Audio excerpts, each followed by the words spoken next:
एक और बेहतरीन सरकारी नौकरी 2025 की आ चुकी है एंड ये भर्ती निकाली गई है इंडियन ऑयल कॉर्पोरेशन लिमिटेड यानी आईओसीएल की तरफ से। इसके पहले आईओसीएल की मार्केटिंग डिवीजन की तरफ से 3 जगहों से अप्रेंटिसशिप आई थी। आई होप आपने उसका फॉर्म जरूर भरा होगा। अभी करंट में अगर आप यहाँ देखें तो एक लेटेस्ट ओपनिंग है, नॉन एग्जीक्यूटिव कैडर में यहाँ पे वैकेंसी निकाली गई है।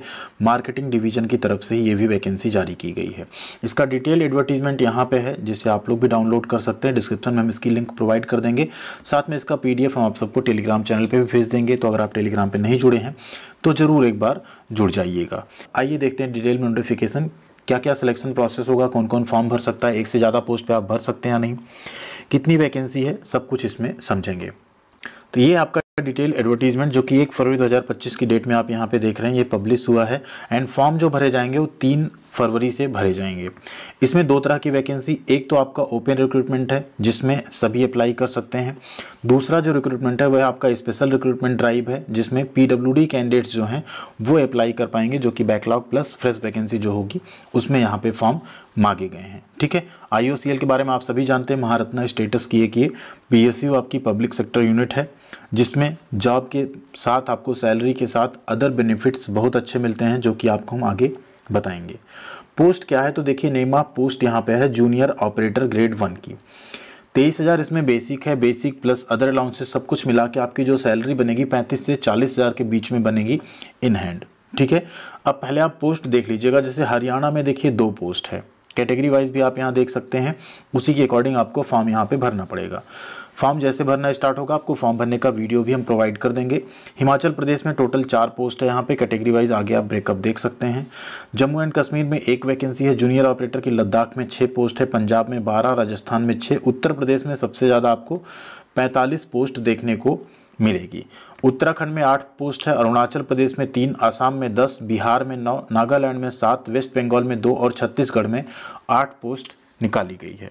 ठीक, MP में 21 है, महाराष्ट्र में 21 है, दादरा एंड नगर हवेली दमन दीव में 2 है, आंध्र प्रदेश में 18, कर्नाटका में 12, केरला में 3, पौंडीचेरी में 1, तमिलनाडु में 13, तेलंगाना में 1 सीट है। टोटल सभी वैकेंसीज किस चीज़ की हैं?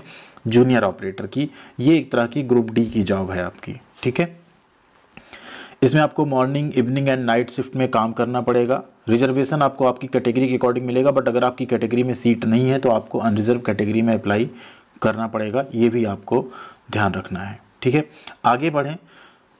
ये है आपका PWD कैंडिडेट्स के लिए स्पेशल रिक्रूटमेंट ड्राइव है। अगर आपके पास PWD आप हैं, आपके पास डिसेबिलिटी का सर्टिफिकेट है जैसा यहाँ दिया गया जिस कैटेगरी में, तो उसमें आप लोग फॉर्म भर सकते हैं। सभी बैकलॉग वैकेंसीज हैं जो कि पहले नहीं भरी थी, इसलिए अभी इनका फिर से नोटिस आउट किया गया।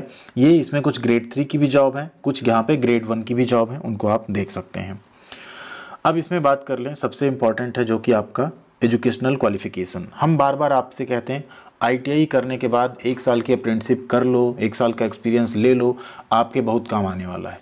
रीजन क्या होता है ना, ऐसी कुछ वैकेंसीज आ जाती हैं जिसमें ITI प्लस अप्रेंटिसशिप या 1 ईयर एक्सपीरियंस मांगता है, और अगर नॉर्मल ITI मांगे तो जहाँ पे 100 फॉर्म आने वाले, एक तरह से एग्जाम्पल के लिए हों, जब ITI के साथ एक्सपीरियंस मांग लेता है ना तो वहाँ पे 10 से 15 या 15 से 20 फॉर्म आते हैं सिर्फ, तो कंपटीशन बहुत कम हो जाता है। इसलिए हम आपसे बार बार कहते हैं कि अप्रेंटिसशिप आप बेहतर होगा रेलवे से करिए, वहाँ ना हो पाए तो कहीं और से ज़रूर करिए। जूनियर ऑपरेटर ग्रेड 1 में जो एजुकेशनल क्वालिफिकेशन वो है आपने 10th पास किया हो, साथ में आपने 2 साल का ITI किया हो, NCVT SCVT दोनों चलेगा। कौन कौन सा ट्रेड हो सकता है तो ये 10 ट्रेड यहाँ पे हैं। देखिए, ICTSM वालों के लिए बेहतरीन नौकरी है, आप लोग भी मौका मत छोड़ना। ठीक है, electronic mechanic, instrument mechanic, chemical plant, electrician, machinist, fitter, mechanic कम operator, electronics communication system, wireman, mechanic industrial electronics या ITESM। ठीक, ICTSM भी यहाँ पे फॉर्म भर सकते हैं। ITESM है, ICTSM वाले भी यहाँ पे फॉर्म अप्लाई कर सकते हैं। ठीक, कई बार वो लिखा नहीं रहता है। मिनिमम 1 ईयर का क्वालिफिकेशन के बाद यहाँ पे वर्क एक्सपीरियंस मांगा गया है, लेकिन अगर आपने 2 साल की ITI करने के बाद 1 साल का अप्रेंटिसशिप किया है और आपके पास अप्रेंटिसशिप का सर्टिफिकेट है तो वो भी एक्सपीरियंस के बराबर माना जाएगा, ऐसा इसमें लिख दिया गया है। ठीक है, तो ये क्लियर हो गया, ट्रेड क्लियर हो गया, एक्सपीरियंस आपको क्लियर हो गया। या तो अप्रेंटिसशिप या तो एक्सपीरियंस आपके पास होना चाहिए तो आप अप्लाई कर सकते हैं। ठीक, किसी एक पोस्ट पे आप फॉर्म भर पाएंगे, मल्टीपल पोस्ट पे यहाँ पे फॉर्म नहीं भरना है। और जो जानकारी है वो सारी हम आपको यहाँ पे देने वाले हैं, साथ में सिलेक्शन प्रोसेस भी आपको बता देंगे कैसे आपका होने वाला है। परसेंटेज मिनिमम 60% जरूर होना चाहिए, नहीं तो आप फॉर्म नहीं भर पाएंगे।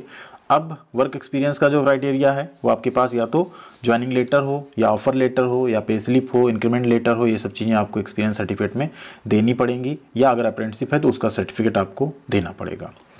31 जनवरी 2025 तक आपने ITI प्लस एक्सपीरियंस अगर अचीव कर लिया है तो आप यहाँ पे फॉर्म भर सकते हैं। ठीक है, ये क्लियर है। एज लिमिट पे चलते हैं, जो सबसे इंपॉर्टेंट फैक्टर होता है किसी भी वैकेंसी में। तो एज लिमिट की यहाँ पे अगर बात कर लें तो मिनिमम 18 साल है, मैक्सिमम 26 साल एज लिमिट है 31 जनवरी 2025 तक। अगर आप SC/ST कैटेगरी से हैं 26 और 5 31 5 साल की छूट मिलेगी। OBC से हैं 3 साल यानी 26 3 29 साल तक के छात्र यहाँ पे फॉर्म भर सकते हैं। ठीक है, इसमें आपको क्लियर हो गया। अगर आप यहाँ पे PWD हैं तो फिर आपको और ज़्यादा छूट मिल जाती है। सिलेक्शन प्रोसेस की बात करें तो सिलेक्शन आपका कैसे होगा, तो देखिए जूनियर ऑपरेटर की पोस्ट पे जो आपका सिलेक्शन होगा, सबसे पहले आपका CBT एग्जाम होगा, फिर आपका स्किल प्रोफिशिएंसी या फिजिकल टेस्ट होगा। ठीक, स्किल टेस्ट होगा कुल मिला के, जो कि क्वालिफाइंग नेचर का होगा। मेरिट आपकी बनेगी CBT एग्जाम के बेसिस पे, बट CBT एग्जाम में आपको अच्छा नंबर लाना होगा, तभी आप जो है आगे क्वालिफाई कर पाएंगे। CBT एग्जाम आपका 100 क्वेश्चंस का होगा, 120 मिनट यानी 2 घंटे का आपको यहाँ पे समय मिलेगा, जिसमें जो क्वेश्चन पेपर होगा सेक्शन ए में आपका प्रोफेशनल नॉलेज, आपके ट्रेड से रिलेटेड क्वेश्चन होगा और जनरल साइंस के टोटल 50 नंबर के पेपर होंगे। सेक्शन बी में आपका मैथमेटिकल क्वेश्चन होगा, रीजनिंग होगा, जनरल अवेयरनेस होगा। टोटल यहाँ पे 20-20 40 10 50 क्वेश्चन होगा। दोनों सेक्शन में सेपरेटली आपको पास होना है, ध्यान रखना है। दोनों सेक्शन में आपको सेपरेट, सेक्शन ए और सेक्शन बी दोनों में आपको पास होना है, नहीं तो आप का आगे प्रोसेस नहीं होगा। 35% मिनिमम आपको लाना है। ओवरऑल कट ऑफ जो है 40% है CBT का, मिनिमम तो 35 यहाँ पे है बट ओवरऑल 40 है, तो दोनों में आपको 40 प्लस, वैसे तो 40 ला के भी सिलेक्शन नहीं होगा, बस यहाँ पे रख दिया गया क्वालिफाइंग के लिए। ठीक है, आपको मैक्सिमम स्कोर करना पड़ेगा। SC/ST कैटेगरी को 5% की छूट मिल जाती है, यानी आप 35% ला के भी पास रहेंगे। ठीक है, अब बात करें नेगेटिव मार्किंग, तो नेगेटिव मार्किंग यहाँ पे नहीं रहेगी, क्वेश्चन इंग्लिश हिंदी दोनों में रहेंगे, ये भी आपको यहाँ पे पहले से बता दिया गया है। स्किल टेस्ट जो आपका यहाँ पे होगा, स्किल टेस्ट यहाँ पे जो कंडक्ट किया जाएगा वो टोटल आप देख सकते हैं यहाँ पे पहले ही लिख दिया गया है कि इसमें आपका जो स्किल टेस्ट होगा, सिंपल आपको कोई टास्क दिया जाएगा आपके ट्रेड से रिलेटेड और वो आपको जो है यहाँ पे परफॉर्म करना पड़ेगा। ठीक, ये आपको यहाँ पे पहले ही बोल दिया गया। जूनियर ऑपरेटर ग्रेड 1 जो है as well as for junior operator grade 1 PWD दोनों में। ठीक है, और वो उसमें आप डायरेक्ट गो या नो गो, यानी फिट या अनफिट, आप या तो क्वालिफाई रहेंगे या तो डिस्क्वालीफाई रहेंगे, वो चीज़ आपको करनी पड़ेगी। अब शॉर्ट लिस्टिंग, इसमें 3 गुना कैंडिडेट जो है स्किल टेस्ट के लिए बुलाए जाएंगे, यानी जितनी वैकेंसी होगी उसके 3 टाइम्स कैंडिडेट्स यहाँ पे शॉर्ट लिस्ट किए जाएंगे स्किल टेस्ट के लिए। स्किल टेस्ट के बाद आपका medical fitness test and DV होगा और उसके बाद फाइनल आपकी यहाँ पे ज्वाइनिंग जो है करवा दी जाएगी, मेडिकल टेस्ट एंड उसके बाद। ठीक है, अब यहाँ बात कर लें सैलरी की, तो बेसिक पे के साथ साथ आपको जो अदर अलाउंसेस हैं वो सारे यहाँ पे मिलेंगे। हाउस रेंट अलाउंस मिलेगा, DA मिलेगा, ठीक है, हाउसिंग एकोमोडेशन अगर है तो वो भी मिलेगा, मेडिकल रिम्बर्समेंट मिलेगा, लीव ट्रैवल कंपनसेशन होगा, सुपर एनुएशन बेनिफिट होगा, बहुत सारी ऐसी फैसिलिटीज़ है। इवन फैमिली मेडिकल, चिल्ड्रन का एजुकेशन, इन सब की फैसिलिटी भी आपको IOCL में मिल जाती है, तो वो सारी चीज़ें आपको यहाँ पर मिलेंगी। फॉर्म आप 3 फरवरी से लेकर 23 फरवरी 2025 तक अप्लाई कर सकते हैं, जिसमें आपको ऑनलाइन फॉर्म भरना जैसे स्टार्ट होगा आपको हम फॉर्म भरने का वीडियो भी प्रोवाइड कर देंगे, आप लोग आसानी से स्टेप बाय स्टेप फॉर्म अपना भर पाएंगे। फीस की बात करें तो यहाँ पे 300 रुपये फीस लगेगी जनरल, EWS OBC की। SC/ST PWD एक्स सर्विसमैन, इन सब की यहाँ पे कोई फीस नहीं लगने वाली है। ठीक है, जरूरी डॉक्यूमेंट्स हैं जो कि आपको बनवा के रख लेने, ये सारे डॉक्यूमेंट्स आपको उस टाइम अपलोड करने पड़ेंगे, फॉर्म भरते टाइम हम बता देंगे। फोटो सिग्नेचर, आपके सारे एकेडमिक सर्टिफिकेट्स, कैटेगरी सर्टिफिकेट, इन सबको आपको रखना पड़ेगा। एडमिट कार्ड कब आएगा, ये सारी चीज़ें जो है आपको मेल के माध्यम से प्लस ऑफिशियल वेबसाइट पे समझा दी जाएंगी। अब एक चीज़ आपको यहाँ बता दें, कुछ एक इंपॉर्टेंट इंस्ट्रक्शन है, जैसे एग्जामिनेशन सिटी में अगर आप देखें टोटल 30 शहरों के नाम है, इसमें से आप कोई 3 शहर चुन लेंगे, उसी में आपको एग्जाम का सेंटर मिल जाएगा। तो सारे लगभग बड़ी सिटी जितनी, उनको एग्जामिनेशन सेंटर यहाँ पे बनाया गया है। एक और चीज़ ध्यान रखना है, जिस स्टेट में आप अप्लाई कर रहे हैं, जैसे हमने ऊपर स्टेट वाइज वैकेंसीज बताई, तो उसमें आपका ना एम्प्लॉयमेंट एक्सचेंज में रजिस्ट्रेशन भी होना चाहिए। ऐसे इसमें यहाँ पे एक जहाँ लिखा हुआ है, जो कि शायद कई बार आप लोग नोटिफिकेशन में मिस कर जाते हैं, इसको भी ध्यान रखिएगा कि आपका वहाँ पे देखिए candidates who are registered with employment exchange and directorate general of resettlement, cultural central and state, Zila, Rajya Sainik welfare board या special employment exchange as applicable and meeting the prescribed eligibility criteria are required to apply online, failing which their candidature will not be considered. ठीक है। तो ये भी ध्यान रखना है जो एम्प्लॉयमेंट एक्सचेंज या इन सब में रजिस्टर्ड हैं उन्हें भी यहाँ पे, बाकी एक बार हम आपको फॉर्म भरते टाइम और ज़्यादा चीज़ें क्लियर कर देंगे कि आप किसी भी स्टेट से फॉर्म भर सकते हैं या जहाँ से रजिस्ट्रेशन वहीं से कर सकते हैं, वो चीज़ें फॉर्म भरते टाइम और ज़्यादा क्लियर हो जाएंगी। तो वो वीडियो भी आप लोग 3 फरवरी को जरूर देखिएगा चैनल पे, ठीक है। तो यही कुछ इंपॉर्टेंट अपडेट थी जो आपको बतानी थी। अब यहाँ पे कुछ इंपॉर्टेंट डेट आप पहले से एक बार रिवाइज कर सकते हैं। 3 फरवरी से 23 फरवरी तक फॉर्म भरना है।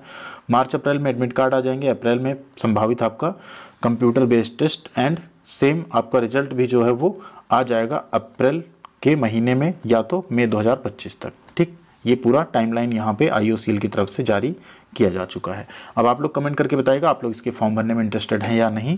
बाकी करंट में कई सारी वैकेंसी चल रही हैं जिसमें भी आप एलिजिबल हैं, स्पेशली रेलवे ग्रुप डी, उन सबका फॉर्म आप लोग जरूर भरिएगा। थैंक यू वेरी मच, ख्याल रखिएगा अपना। मिलते हैं अगली अपडेट के साथ अगले वीडियो में।